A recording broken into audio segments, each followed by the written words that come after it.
Okay, want to welcome today everybody to Heat Safety Rights at UPS. So let's go ahead and get started. My name is David Thornsberry. I was a UPS driver for 30 years. Now I'm an organizer and a business agent for Local 89 in Louisville, and I'm also a proud TDU member. Today's call is sponsored by UPS Teamsters United, which is a project of Teamsters for a Democratic Union. We are a network of Teamsters who inform and involve members to build a strong union. I don't have to tell you, heat is a serious safety issue at UPS. Temperatures are hot, and with climate change, they are getting hotter. Management may pay lip service to working safe, but they constantly push members to work faster. Last summer, UPS Teamsters exposed this problem, and the public was on our side. We won stronger heat safety protections in the new contract as a result.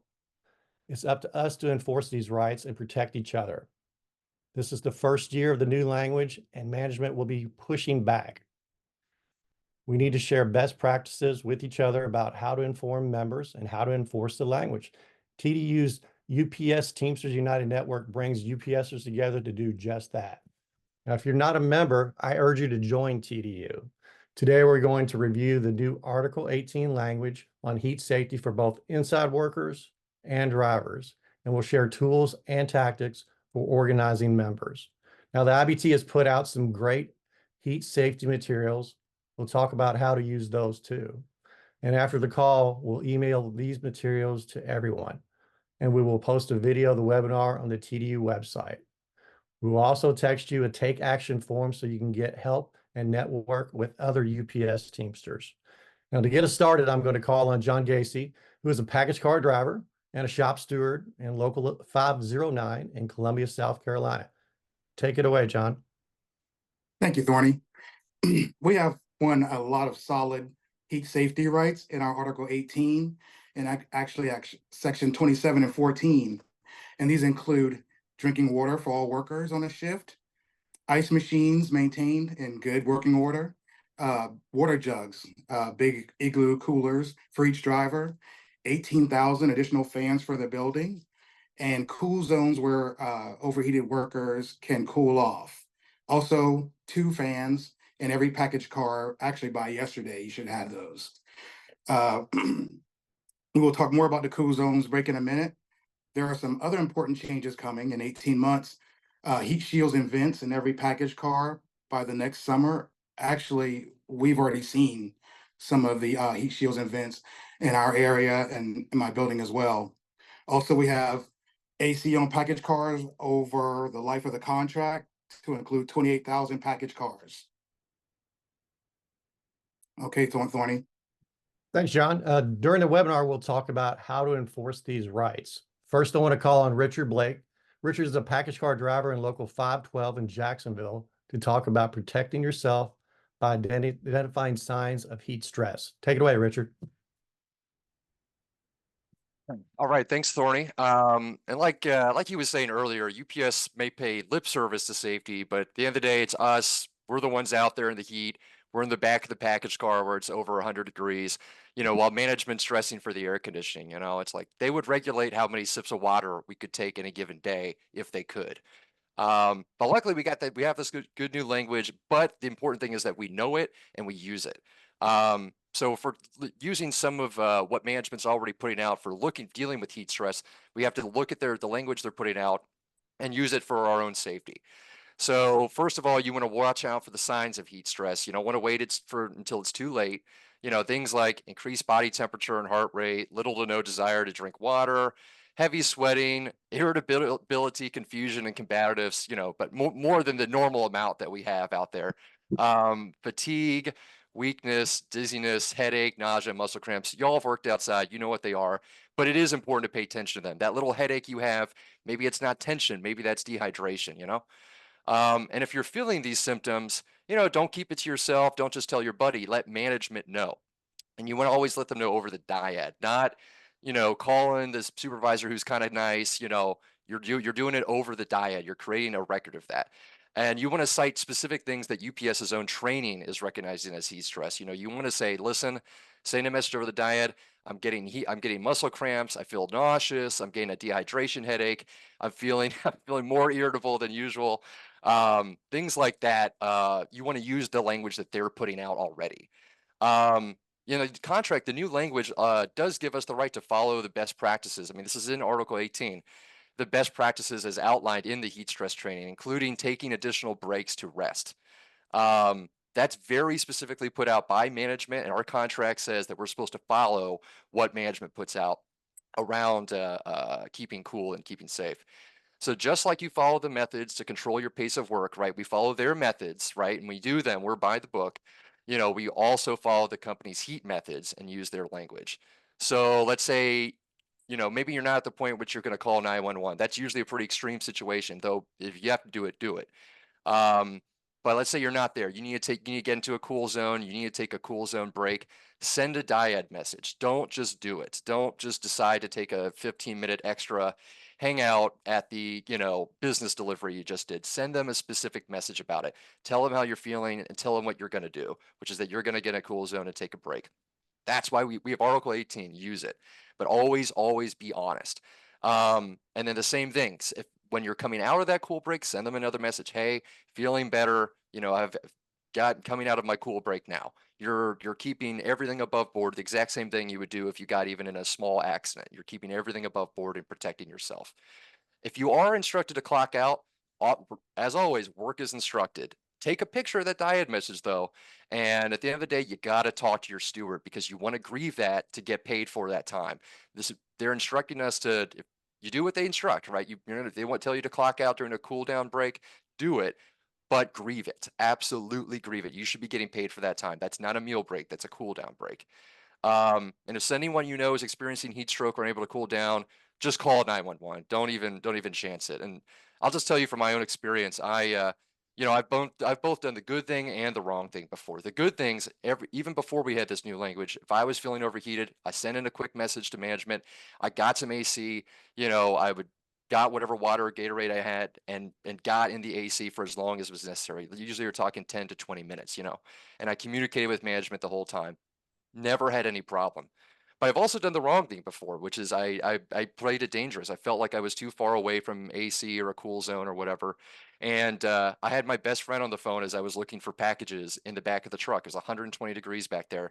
And I told him, if you'd hear me stop talking, call 911. That is not what you want to do. Use the contract, use Article 18, find a cool zone. Back to you, Thorny. Thanks, Rich. Appreciate it. I just want to let everybody know we'll be taking questions at the end. And so if you can use the Q&A box, that would be great. And we'll be doing that at the end. So thanks again, Richard. Let's talk a little bit more about this cool zone language because it's important. The best way to prevent heat illness is by pacing yourself, staying hydrated, and respecting your body's signs that it's time to take a rest. Take a break if you need to, absolutely, but don't play games. Don't open yourself up to discipline for stealing time. And don't give management an opening to come down on members for taking time in a cool zone. They really need to protect themselves. To talk about how this language applies to part-timers and other inside workers, we're going to hear from Stephanie Lee, a local 767 preload steward from Haslett, Texas. Thank you, Stephanie. Take it away. Thank you. Inside workers have the right to take a rest break in a cool zone. Management is required by Article 18 to designate cool zones. In some buildings, it is a break room and office area where there's AC. Some buildings just use the bathrooms. But on that note, not all areas keep cool. I've been in a bathroom one time and it was upstairs. It was hot. Of course, heat rises, so it was definitely not cool. A few days later, I was in one of the management offices.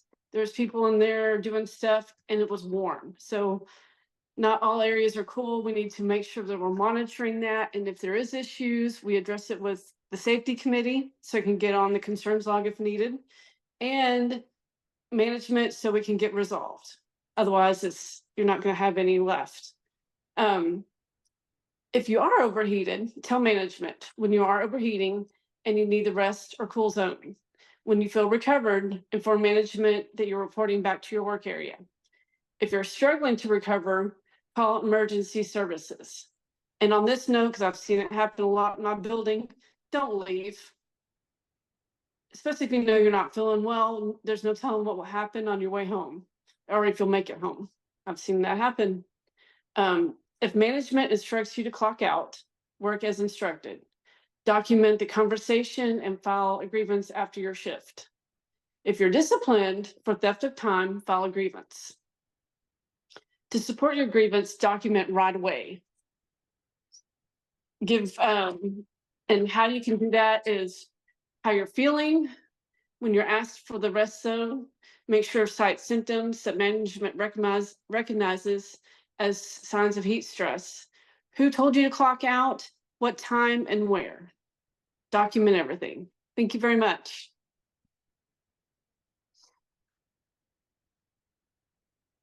Thanks, Stephanie.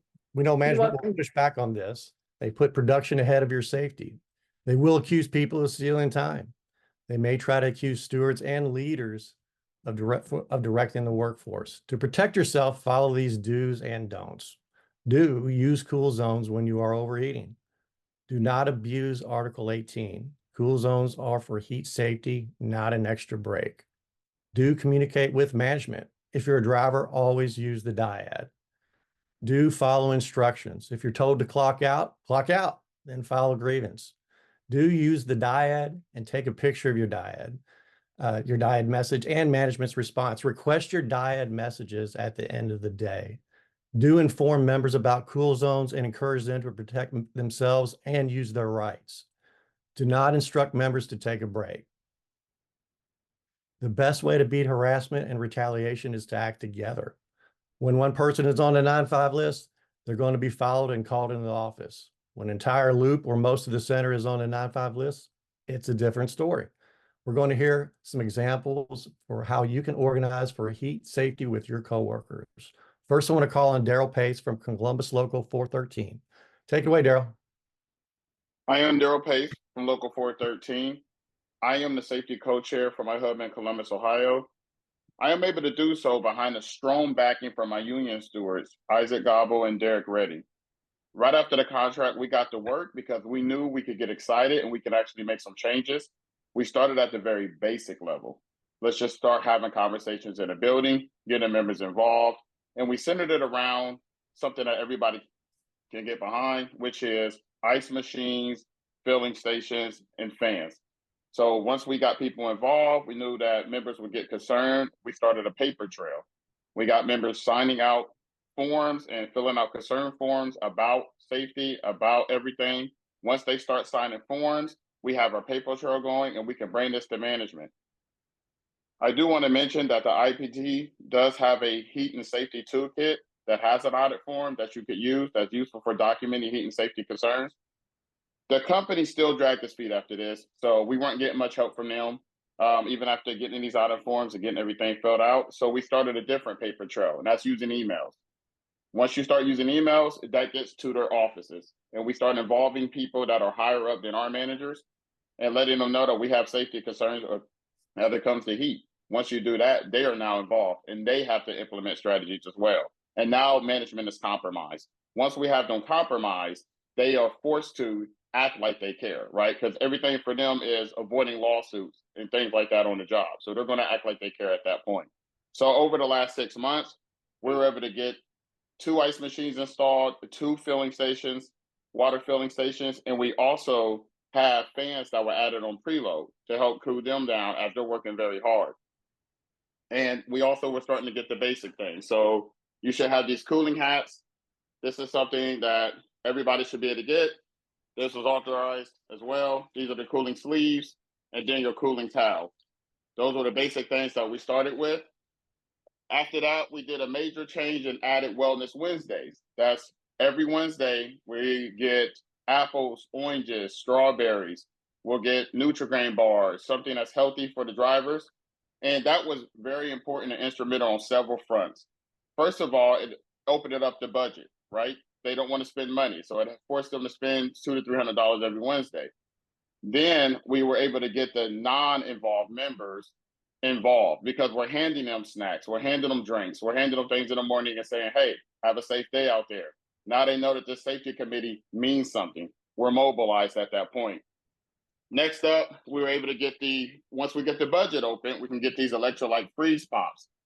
These are also when drivers are coming back from a long day or tired, you can get a freeze pop or take it in the morning with you. If you guys are still using the bottled waters, these are also kind of like your Gatorade electrolyte packs. These are good as well. We have electrolyte gum. This is also very great. So you can chew these throughout the day to make sure that you are getting your electrolytes and staying hydrated. The gum's been very big. So you start getting that budget opened up, you start getting them to spend money. And now that we have that budget opened up, we can move forward. We're getting socks, something that drivers don't want to pay for. We're getting the socks already sent to a 60 pair of socks a month. We can hand them out for whatever reason we want. T-shirts, things like that, water jugs. And, once we get that budget opened up, we can start looking out for the members, and then we can tap into the mental health and take things to even a higher level. So it's been great to be able to give back to the members and see people happy and getting things. And that's going to really help our drivers to stay safe in the heat. Thorny, I'll go ahead and pass it back to you. Thank you. Thanks, Daryl. Sounds like you're all doing a great job in Columbus. Next, let's hear from Damian Kungle, a preload steward in Local 92 in Canton, Ohio. Take it away, Damian. Thanks, David. Just like Daryl, I'm a member of my safety committee as well, but I think a lot of us know that we don't exactly have ideal safety committee situations like Daryl's been able to make down there in Columbus, right? So in our case, we got our pallets of new heat safety measures for the building delivered right shortly after the contract was ratified. And it included the ice machines, the fans, the water fountains. Well, the ice machines went up within a month or two, but for whatever reason, our pallet of fans was just getting moved from one end of the building to the other, and nobody seemed to have a game plan of what was going on with them. So in December, we started talking about getting the fans installed at our safety committee meetings about, how we needed to get the ball rolling now. So if somebody somewhere is dragging their feet, it's not June or July or August before we're even getting somebody in to look at the fans. We wanted to get ahead of the game. Well, for 5-6 months, we'll have next time, we'll have an update next time, nothing happening. Well, we get into May and members start getting concerned about the heat, and they start asking questions. What's going on with the fans? Why aren't the fans up? It's 90 degrees today. What's going on?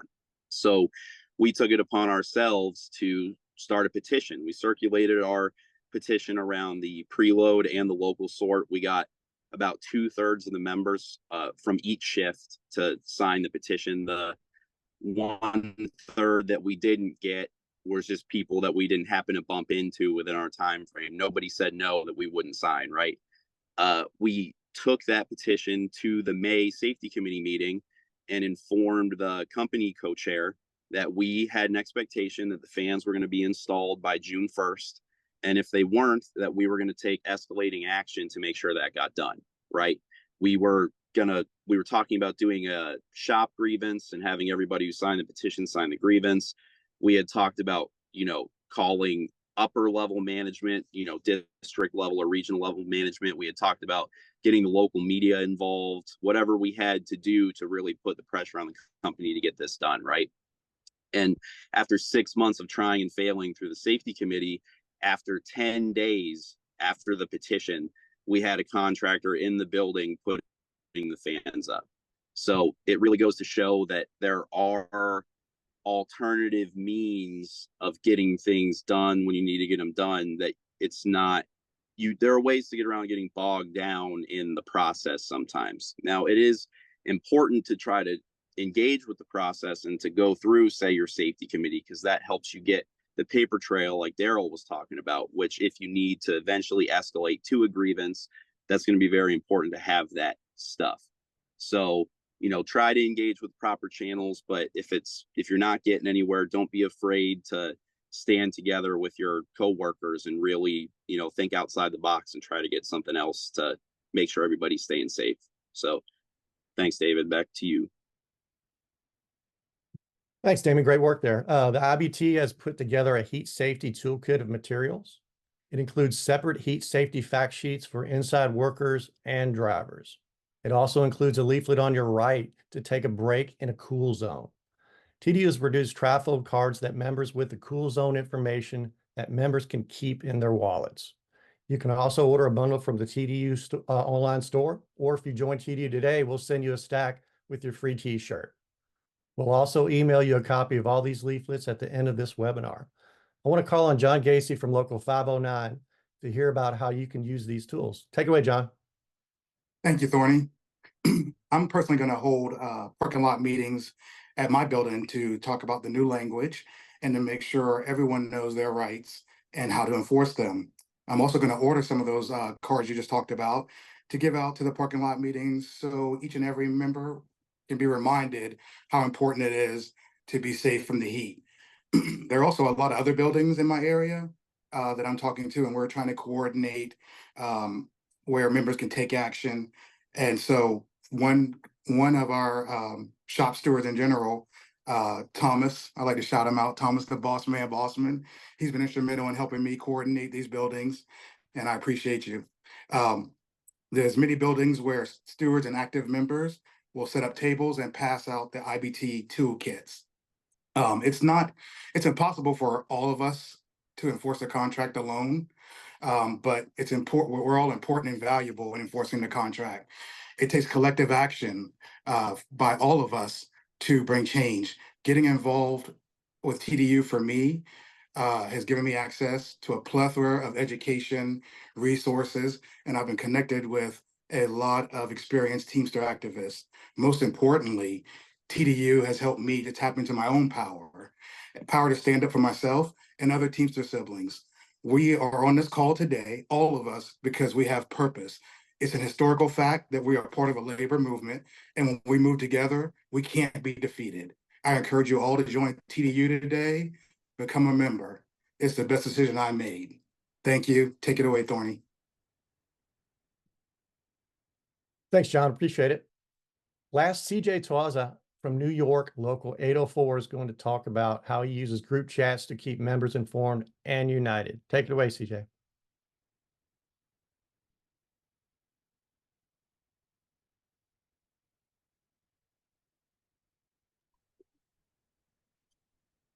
CJ, you got to unmute yourself. Okay. All right. There you go.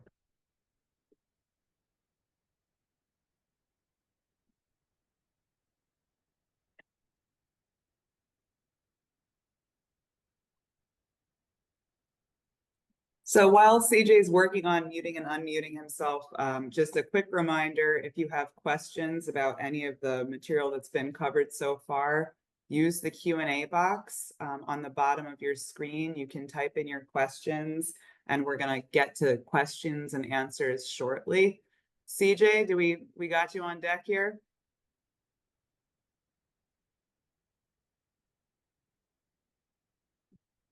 He's unmuted, but we don't seem able to hear him, so I'd keep going.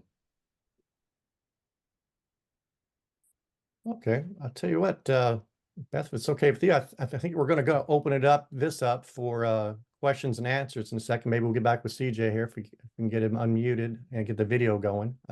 After this call, we're going to email all of these materials to you, and they will also be posted on the TDU website and the UPS Teamsters United website.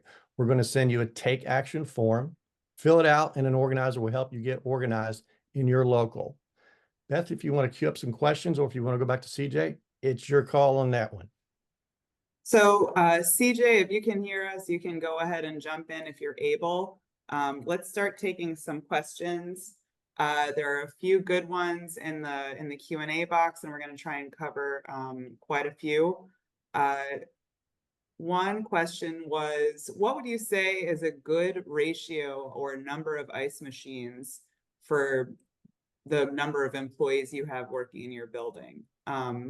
Maybe Daryl or Damien, you have thoughts about that, or Thorny? Yeah, sure. I could take that. I would look at it this way. So we have 4 docks that drivers pull out from. And for every dock, you should have an ice machine. That's the way that I look at it. So if you have two docks, there's going to be an inside and an outside. There should be an ice machine on the outside, an ice machine on the inside. So for each dock that you should have an ice machine for that dock. That way drivers can leave their side of the dock and go directly to an ice. Thank you. I'll go back to you, Beth.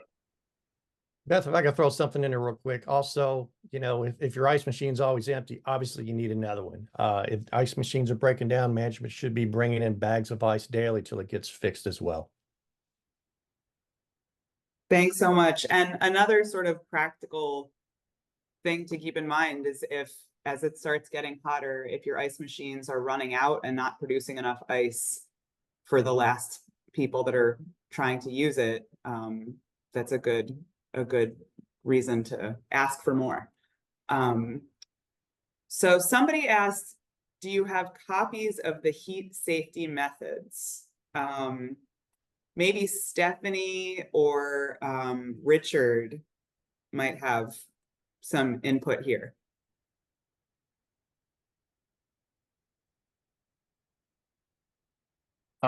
Yeah, just real quick. I believe we do. I mean, those are based on the DIAD trainings that have been sent out for drivers. So I believe we do. I don't know if we're able to send those out, but some of the language we mentioned earlier, including like cool zones and then all the different signs of heat stress, come directly from that. But I hopefully will be able to send that out because I do believe we have copies of it. And what's more, I mean, you can ask directly management. And if their management's giving you static about it, always talk to your union steward when in doubt. Thanks, Richard. Stephanie, do you have anything to add on heat safety methods? Well, for preload, we can you hear me? Yes. Okay.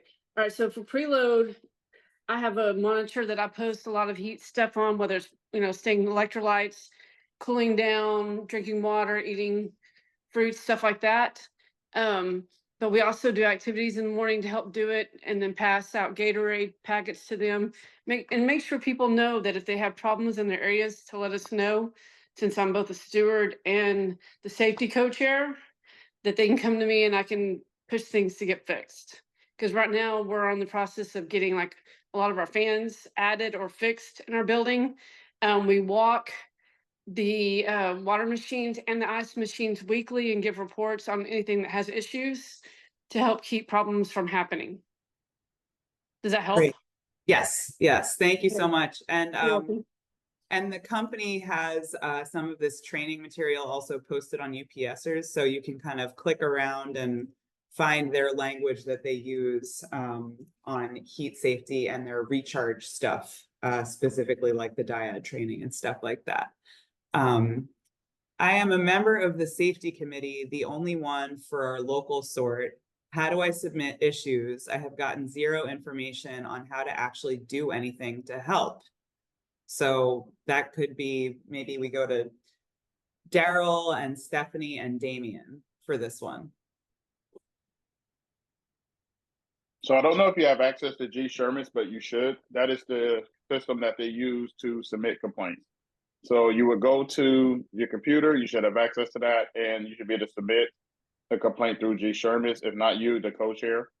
Or there's an emergency number for that as well. And I'm going to get that and put that in the chat. There is an emergency number you can call for any safety concerns. And I've actually had a lot of success with that number. And it's a universal number. It's an 800 number. So anybody can call it, and within 24 to 48 hours, you'll hear something about your complaint. Thank you, Beth. Thanks so much. Stephanie or Damien, if you want to jump in, feel free. I think Damien's example was a good one, that sometimes if you're not getting what you need from management, or if you're struggling to make the safety committee effective, make sure that, you know, you're documenting the issues and using that information to make a record, share with somebody in management, and taking further action, whether that's filing a shop grievance or using a petition.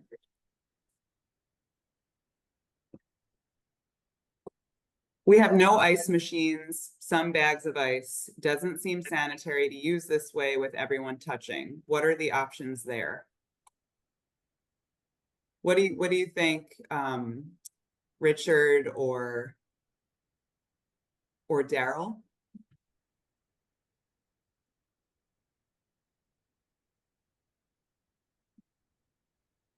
Sure, I can Well, take this that, is- Beth. Yeah, per the contract, they have to provide those ice machines. So you can bring up the article, you can put it in and submit that in G-Shermis. That's exactly how I got our ice machines. So they have to provide those. You go through G-Shermis. If not, you call the emergency maintenance number. You have to have ice machines in there. That is unacceptable. Back to you, Beth. Stephanie, were you going to jump in here? Well, I was just gonna say with us, when we've had things like that, we have done the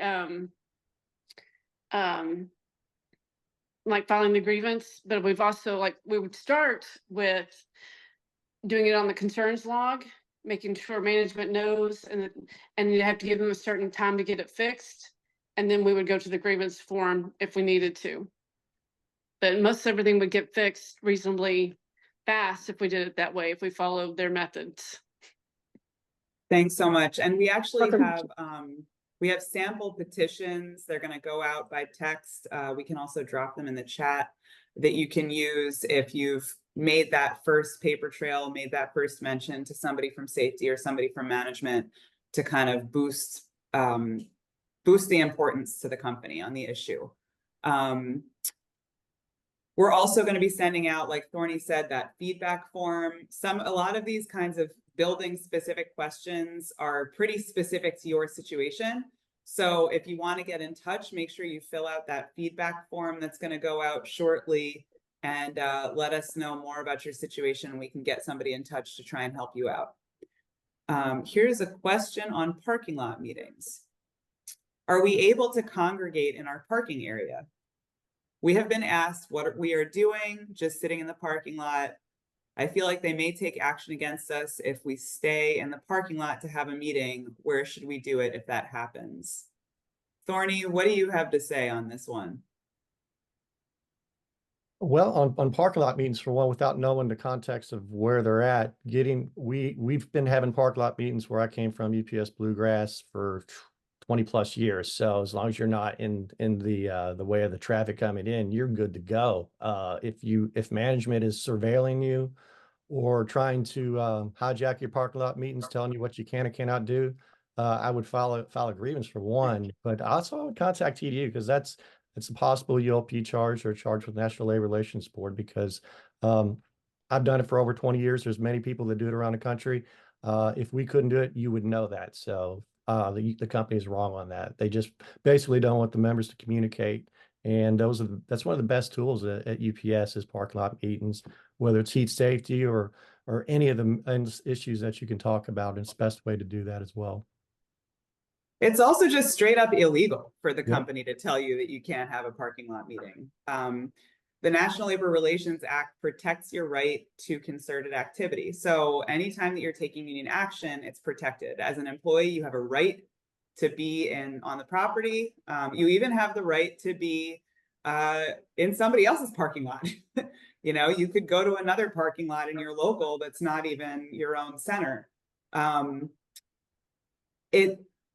If the company pushes back, if you try to have a parking lot meeting, or even if you try to set up a table and have Gatorade bottles and pass out flyers before or after work, please contact TDU, because it's illegal. It's a contract violation. It's every kind of wrong.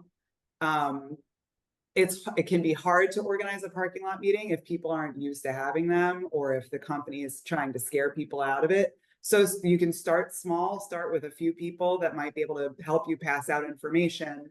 I kind of want to ask John Gacy if he wants to come back and say a little bit more about this. And just a quick reminder, this is always non-work area, non-work time. So any kind of union activity, you want to be off the clock when you're having your parking lot meetings. People should be off the clock, and just protecting yourself that way. Yeah, absolutely. Definitely a labor board charge if they're trying to stop you in any kind of way. And just to piggyback, as Beth said, and Thorny, make sure you're off the clock. We all do ours different, but even if it's raining, we do a parking lot meeting, we do it on the inside of the building because we have a bigger building, and we just do it in a non-work area. So not to impede or, stop any work process. So, and they have never said anything to us. I mean, they tried once or twice, but quickly realized that we were educated enough and understood and knew that, we could proceed with the labor charge if we needed to. So yeah, that's what I would say. Don't let them Thanks so stop much. you from getting out the education and organizing. But Yes, you're right. that's right. Exactly. Exactly. Thank you so much, John. What are the first steps for using the toolkit? Some of our panelists, I think, have plans to use these materials. I don't want to put any one person on the spot, but I might. So if anybody has plans to share, you can go ahead and speak up. But I know, John, you've sort of started sharing your plans. Maybe you want to say more about it, or Stephanie, it looks like you've unmuted yourself.